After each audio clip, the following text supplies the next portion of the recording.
And good morning. I'd like to welcome you to Morning Brew. It's Tuesday morning, September the 1st. Hard to believe that we are now in September. I didn't even look at this morning to see yet because I came in here and I normally have a lot of other stuff that I'm doing before I'm in the church, actually in the church premises in the campus this early. But I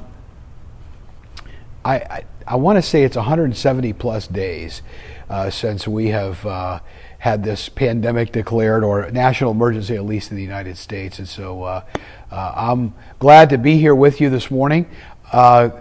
Good morning. Make sure you say good morning to me. I am, as I said, I'm in the auditorium at the church because we have a new employee that's starting at the academy today, and I wanted to say hello to her. And in fact, I just said hello to her before I slipped in here. I got everything ready and then came in here, but my schedule's off a little bit. I'm a very much a routine person in the morning, and so now that my morning routine is off, so we'll see how we do on this broadcast. I'm used to doing this at this time and this at this time and this at this time, and so one out of the three things that I usually do in the morning, I was able to get done. Good morning, Cindy. Good morning, Harry.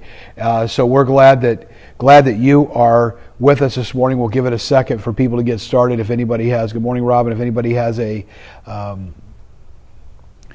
question that they'd like to ask about anything, we'll be glad to talk about that. I don't want to be depressing this morning, but good morning, Claire. It makes me think about a lot of stuff. I've had for some reason, I have had 3 or 4 funerals per week. The other day, I had the funeral for a lady that had been a Hollywood commissioner for 34 years, but grew up in Pompano Beach. Her dad, or not dad, but her great uncle, if I remember correctly, somebody related to her, was the first. Would have been the first equivalent of the mayor, but president, good morning, Nancy, of the city council of Pompano Beach, or Pompano at that time, where I grew up. And so most of you know my family is from there. And good morning, Kath, I even joked at the funeral the other day, I said, listen, if you've been in Pompano that long, we probably related some way. It's a joke that we make, but it's somewhat of a serious joke because we're all related there if we've been there for any length of time depending. But so I had that, and then last night I had an ex-neighbor, two neighbors. My neighbor, I found out Friday evening, that had been our neighbor in Cooper City for years, that moved to Statesboro, Georgia. His daughter reached out to me and told me that he had passed away. And when I told my kids, they were like, man, we remember when Richard used to pump up our tires, and we would hide Christmas gifts over there in his garage, and the kids would never know it, and we'd go get them, and Richard and I would have all kinds of discussions about what was going on with politics locally and nationally. And then he and his wife moved up to Georgia. She passed away when they moved up there, and then he recently passed away. They found him, and it was kind of a sad story, and he was only in his 70s. And so that happened. And then last night I had a message on Messenger from basically the next door neighbors that we grew up with for years until they all sort of moved out and sold the house. But the Cochran family, Mrs. Cochran, was actually responsible for me going to Sunday school and stuff as a kid, getting to know the Lord, taking me to church and things like that. And so her oldest son reached out to me last night to tell me that his brother, the youngest son, had passed away sort of suddenly. His health had been down, and I have to tell you, we used to build forts as kids. I mean, we did a lot of stuff, and Steve was approximately the same age as me. The point is that it should rattle one's cage a bit. When people are cavalier and say, well, I know where I'm going, and so that's it, and whenever it happens is when it happens. I do know where I'm going, and as we talked about Sunday, Paul talked about to be absent from the body is to be present with the Lord, and we talked about the persecution that Christians were about to endure when Peter was writing a few years after that, because Nero blamed the burning of Rome, even though he did it. He blamed the burning and the fires on Christians. So there's going to be a lot of persecution, and I think that so often we have to pause every once in a while and say, okay, what's going to be the legacy? What are people going to say about me? What is it that they're going to say the impact that I had? Now, by the way, can I just tell you something? There's always going to be somebody that's going to be upset with you. There's always going to be somebody that's not going to like you. If you're not ticking off some people at some point along the way, then you're probably not doing the job right. That doesn't mean everybody should like you. It doesn't mean that at all. Making a difference and being liked is not always synonymous with one another. You can be a good person. You can try to do everything right. You can try to treat people to the best of your ability. You can be somebody that's a giver. You can be somebody that's a server. You can be somebody that does all of that, and still people could not like you. Trust me, it's entirely possible to do all of that. Sometimes, and sometimes the higher you go in leadership, the more people aren't going to like you just because of that. We were talking again the other day about the outrage that is on social media right now. Just the moment somebody says something, the moment that they make a comment that somebody else disagrees with, then it's time to take them down. And I think we all have to start thinking about legacy. And I know that legacy is easy to talk about, and we probably don't think about it as much in our 20s and 30s. I think you start thinking about it in your 50s maybe, and when you're getting as old as I am, then you really start to think about it, because you start to remember that when you're in the last third, of your life, and even though people are living longer, and good Lord, you got people running for president, 80 years old. You've got Warren Buffett just turned 90, and I believe he still goes to the office every day. So it doesn't mean, the point is, when you're older, it doesn't mean you're done. It just means that I think as with all the experiences and the things that are happening, that have happened behind us, we start to think about legacy. I think it's that verse, and there's my glasses. I'm actually sitting, if I could show you where I'm sitting right now, I'm actually sitting on the steps of the platform here at the church with everything behind me, and I can't even, I was going to say, I don't think I can flip the camera around when I'm doing this. I was going to show you something, but I don't think I can do it. I was going to actually show you something that somebody discovered on Sunday, because people that are here don't usually walk up front, and so sometimes they get the impression, or they think, let me try to do this real quick. If I can do this, I will. I'm going to rotate. Can't rotate my phone while I'm recording. So I don't know whether I can do this. Let me just pick you up for a second, take you with me right here. And so this is my view on Sunday morning. If you look right here, let me see if I can do this. I don't know whether you can actually see it. Can you see the, I'm trying to see if you can see if you look over here on the two front pews, like right here, these, I didn't pick these up, those are sermon notes from Sunday. And that's usually where my notes are at. So some people that come up front, they don't really see it, and then when they do, they go, oh, it's like a cheat sheet. So it's my equivalent of a teleprompter if I need that. So anyway, so what I was gonna say was, I don't know why I just did that, but a little behind the scenes stuff. There's a verse in Proverbs that almost sounds depressing. But the writer says, teach us to number our days, so that we may be wise. In other words, count your days. Nobody knows how many days they have left. But you think about the number of days, when you start to think about that I have more of my life behind me, possibly, than I have in front of me, that should be a sobering thought where, like we talked about Sunday, where Peter talked about that we've got to keep that end in mind, that we've got to remember whose we are, that all of those things are important.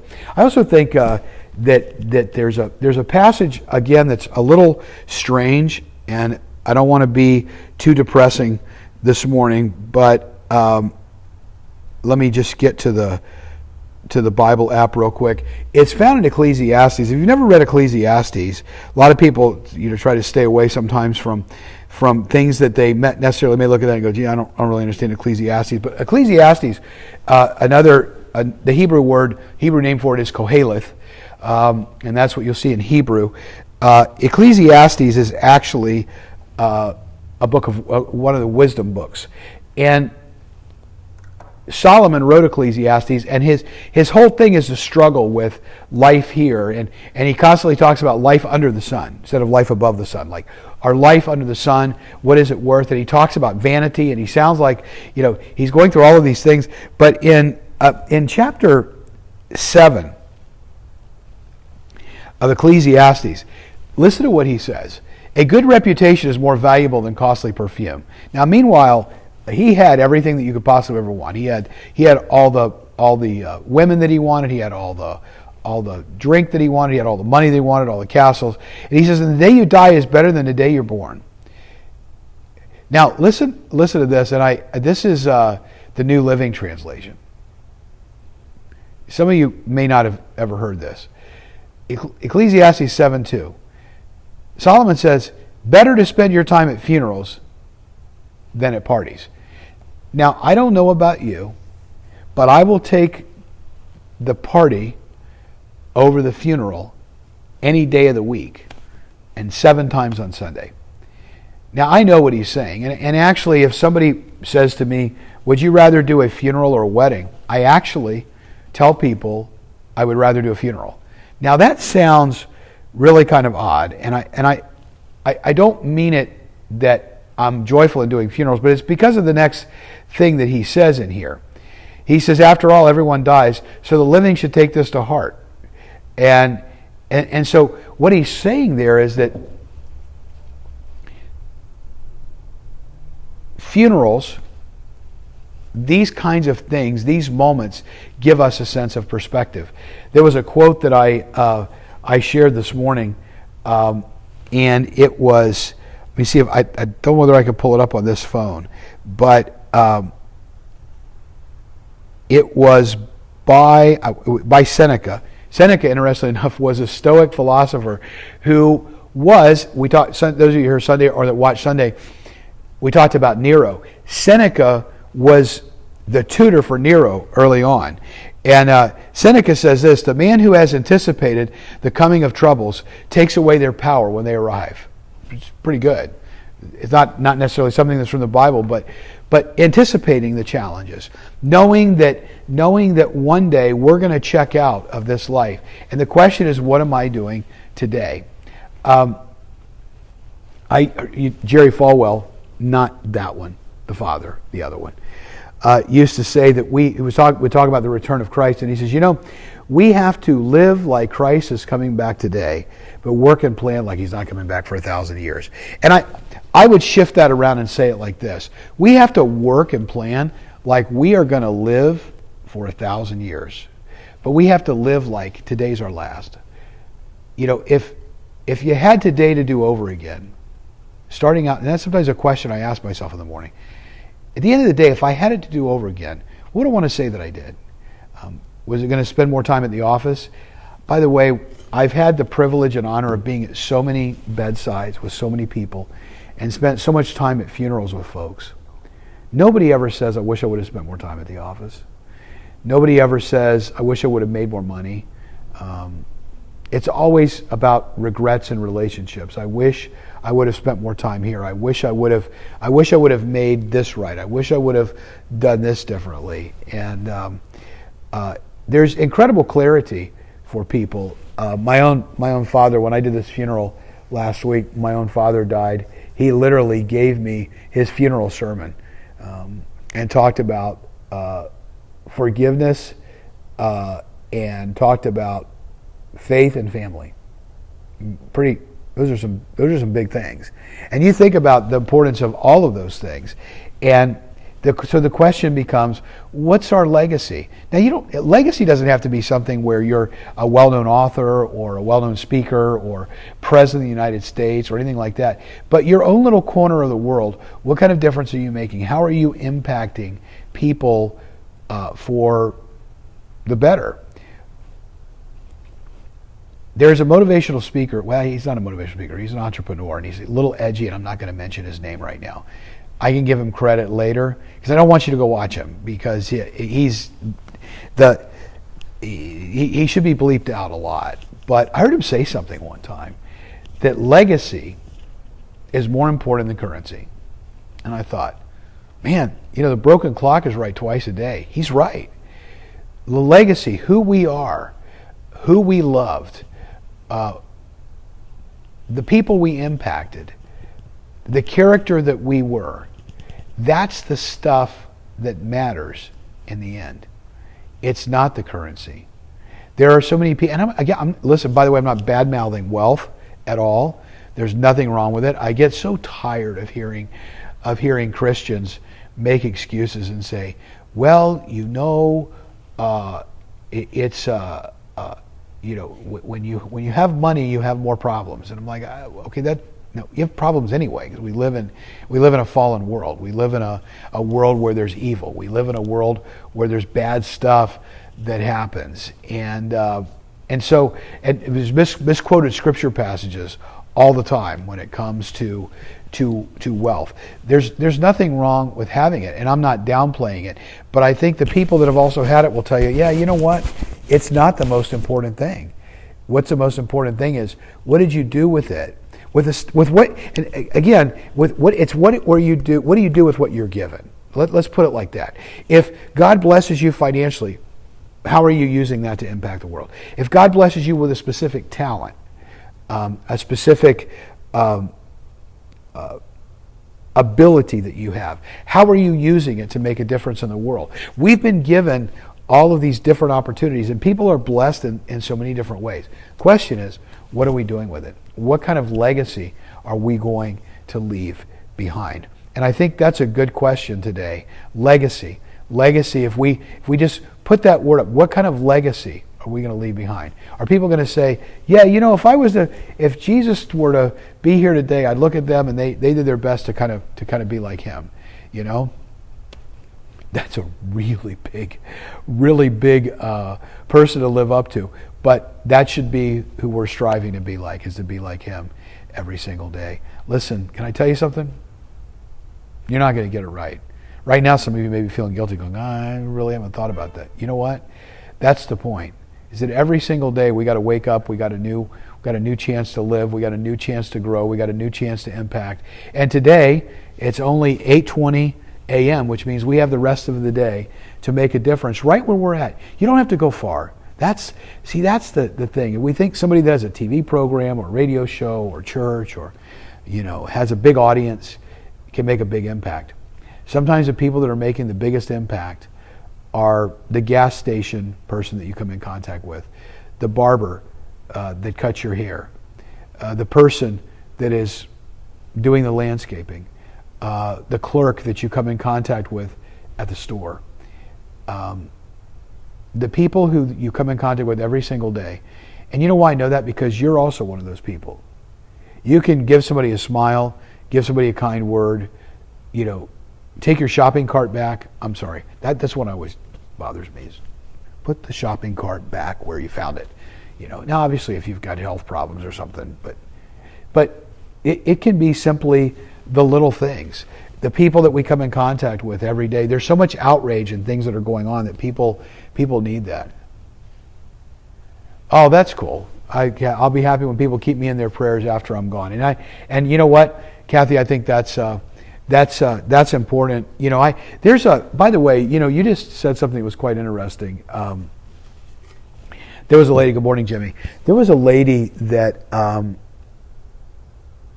in our church the people that, there's only probably one or two people that are even out there that know who Betty was and who she was in our life.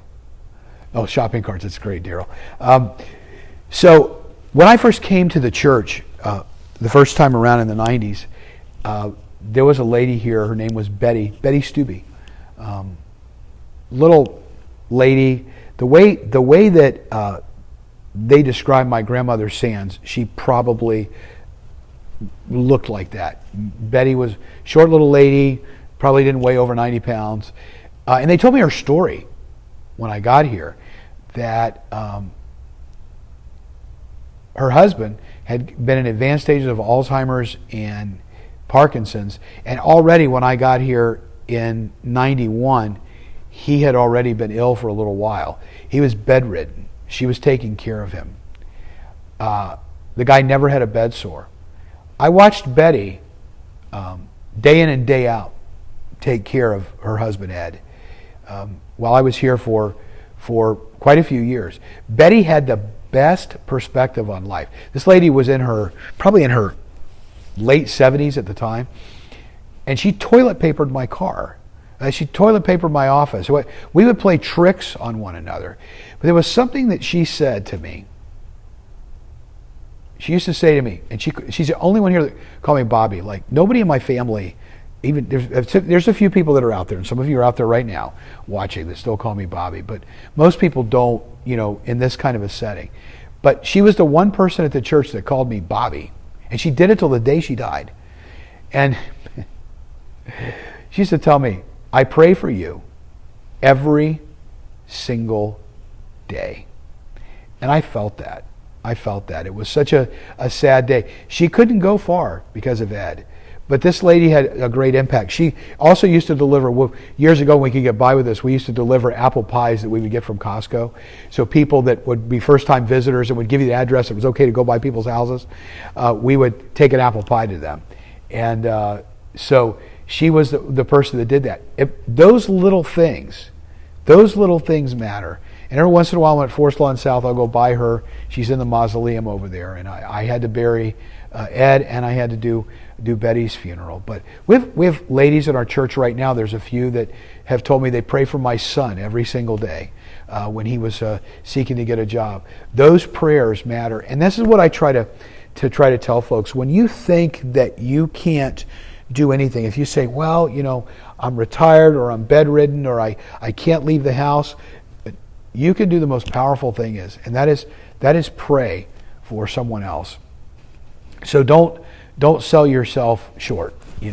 Make sure that you're praying. And I know that Kathy, and it's like you said, we all appreciate the prayers of people because they matter, because they change things. And I know when people are praying for me, and I know there have been very difficult times that I have been through, and there were people that I knew were praying for me every single day. And often that's the thing that got me up in the morning and that got me through those difficult times. And so important today.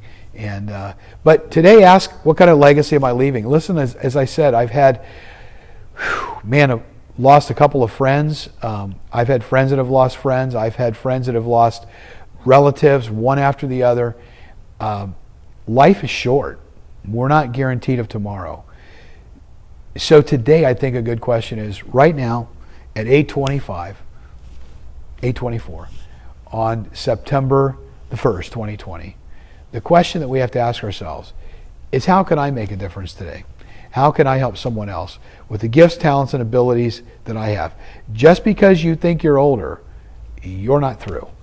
There's so much more time that you may have. And because we never know, let's make today the best day that we've ever had, because today is the first day the rest of our lives. So thank you so much for joining us this morning. I hope everybody has a good day. And Daryl, I agree. Put your shopping cart back. You guys have a great day. Love you all.